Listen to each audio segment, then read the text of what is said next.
The Spawn universe is littered with different HELLSPAWNs coming from different time periods, wielding different designs, and all having different backstories. So, I've compiled the list of 10 HELLSPAWNs that I find the most interesting, and I'm going to describe them to you today.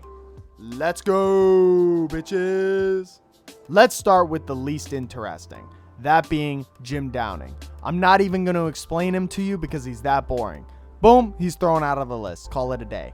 Moving on to the next one, Necrocop.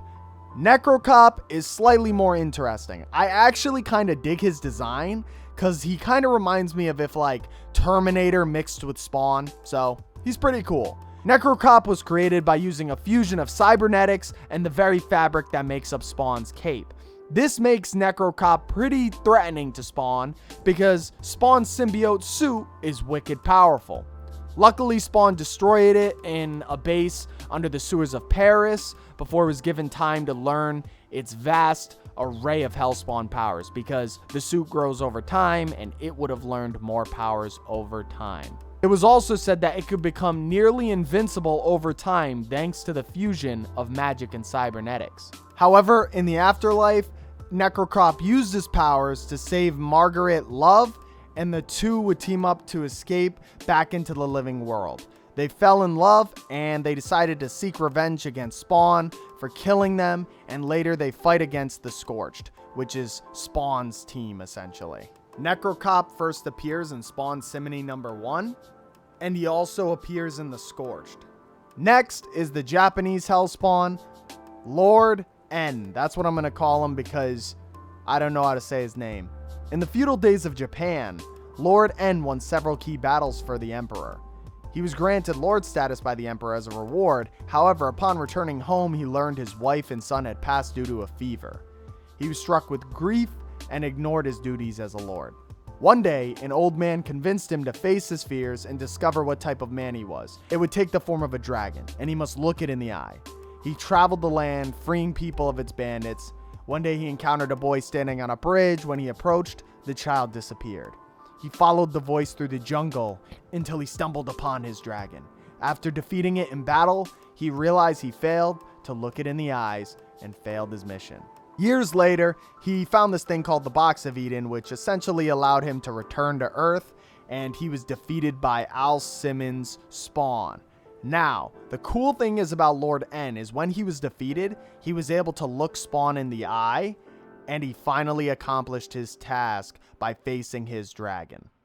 Pretty sick backstory if you ask me. It's pretty cool, and I also like his design. Now, I don't think it's the best design by any means, but it does have a cool, pointy, vertical aesthetic, so I dig it.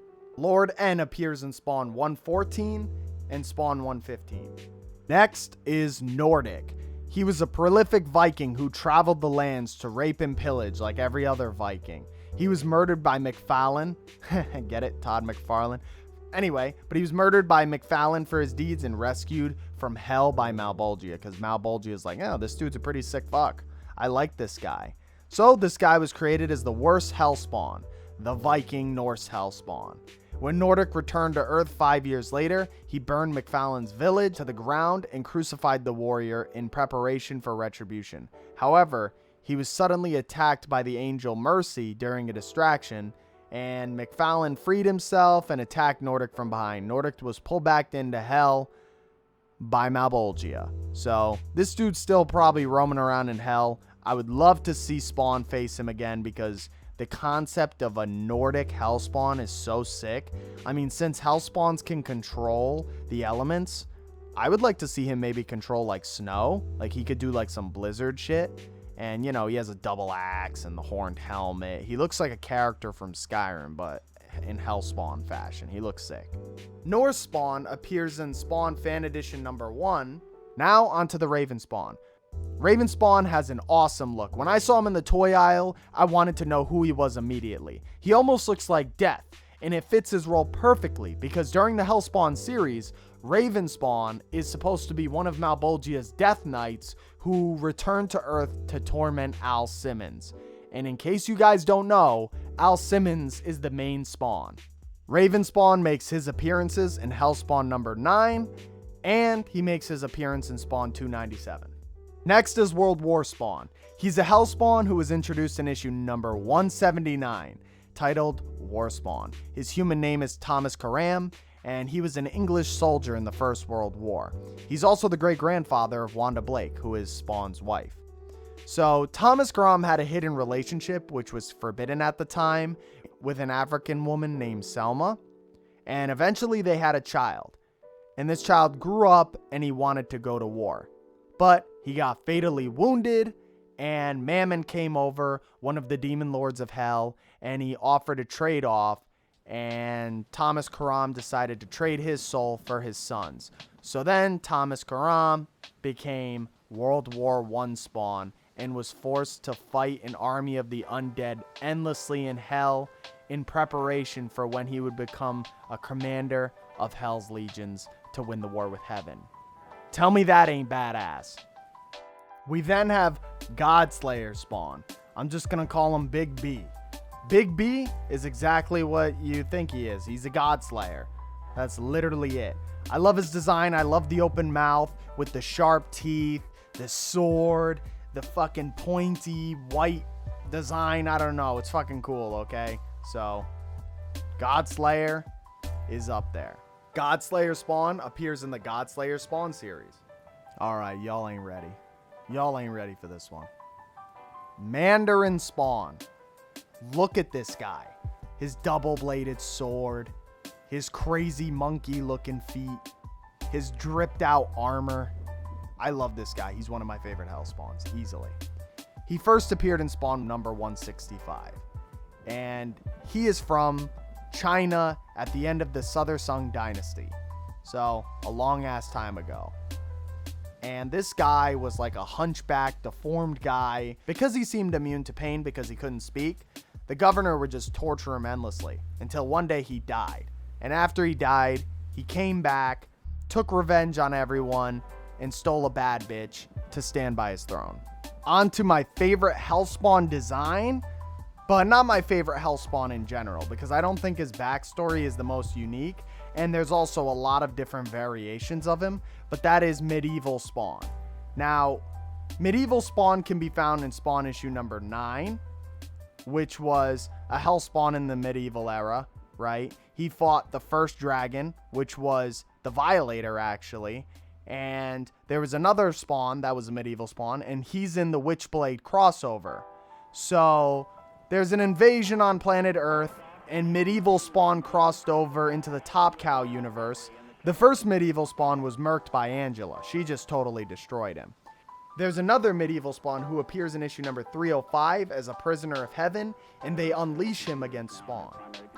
I mainly love this Spawn because of his design. I don't think anyone could deny that. He's one of the coolest looking ones. Okay, this next HELLSPAWN, I'm going to try to summarize as quick as possible, but she kind of has a really in-depth backstory, and that is Jessica Priest. She's one of the world's deadliest assassins next to Al Simmons, and it's theorized that she actually killed Al Simmons, although it's a little weird on that, because in one issue, like issue number 300 or something, they showed Spawn getting killed by Chapel, and then in another issue, they said Spawn killed him, so it's a little convoluted there. But either way, Jessica Priest was an insane 5-year-old who burned her parents to death. So they were like, oh, this bitch is pretty insane. We should use her for war. And she was pretty much bred to be an assassin. And as she was going along, her friend who's a witch eventually died. And she held Spawn's power. So that power got transferred to Jessica Priest, turning her into Spawn. And Spawn is badass as fuck. There are so many issues that you can find Jessica Priest Spawn in that I can't really list them all, but I would check out The Scorched. I would check out Spawn issue 300. I would check out, just look up Jessica Priest and you'll find it. On to my favorite, and that is Gunslinger Spawn. Except for Mandarin. Mandarin might be... His story's pretty cool, and I also like Lord N's backstory, but I really like this HELLSPAWN's backstory because it's just straight to the point. So, In Spawn issues number 174 to 175, it tells the story of a man named Henry Simmons, who was the grandfather of Al Simmons, and he was a deserter who was to be lynched alongside another man named Jeremy Winston in the town of Bane. Winston was a preacher, and he had been framed for murdering his family and was condemned to death. Mammon approached both men, offering them a chance for revenge, but Simmons refused and Winston accepted. During the proceedings of the execution, Mammon causes a malfunction, which ultimately saves Simmons' life, but Winston is killed. A short time thereafter, Winston is resurrected as Gunslinger Spawn, his coat being his cape, and with an absurdly long top hat. Looking sick. And he just slaughters this whole town. He is easily one of the most brutal HELLSPAWNs there is, and I love it.